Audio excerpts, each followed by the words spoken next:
Are you confused about what you're supposed to be charging? You know, some people are saying you got to hit a certain gross profit. Other people are saying you got to hit a certain margin. Let me show you how to actually price your job so you make the money you need to and actually work less than you did last year. All right, so this spreadsheet will tell you exactly what you need to know. So first you're going to put in your business expenses, whatever you're paying, you know, your office staff, advertising, warehouse, all that kind of stuff. So this, we're going to pretend it's $200,000 per year. Your salary goal, whatever you want to make per year. Okay, so we'll put $100,000 in this, and this will calculate your taxes as well. So you'll get a straight to $100,000 for yourself, plus enough money to pay for your taxes. Number of crews, if you're running one crew. Number of working days. We work all year, and I factor off of 4 days a week. And it'll tell you how much you need to make. Now here's where you figure out if you're making enough money. This is what you do before you send the quote to the customer. Here you can track what type of installation. Here you put the number of days you think it's going to take, the total price that you're going to be charging the customer, the total materials that you think it's going to cost, and the total labor you think it's going to cost.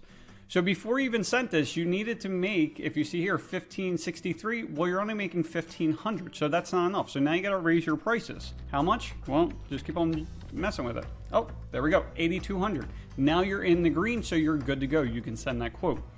After you're done doing the job, that's where you start tracking to see how well you're doing. So you put in the number of days. Did it take you 2 days or was it like 3? If it was 3, you'll notice it turned red. The reason why it turned red is anything more than what you projected, well then it's going to turn red, so then you can easily see where you screwed up. The total price, was it still $8,200? Okay. Materials, were they still $4,000, or because of COVID they went up to like $4,500? Okay, and labor, because it took 3 days, it wasn't $1,000, now it was like $1,500 in labor. And when you do labor, do not put in for yourself. Whoever you're paying to actually do the labor, just make sure you add 40% for them for workman's comp, taxes, all that kind of stuff.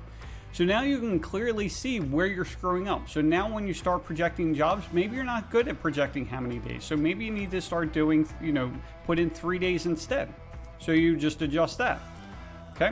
Now for materials, it's the same thing. If you constantly being charged more and more and you're not calculating for it, well, then it's going to screw up your numbers. So what do you do instead? We personally put in whatever we think the materials are going to be. We add 5% to it. That way, when there's an increase, we're covered for it. And then the labor is typically tied in with the number of days. So this, you would just make sure that basically you are factoring in the number of days that you should factor in. And that's all you need to do. This is how you figure out your numbers. This is how you know how much to charge.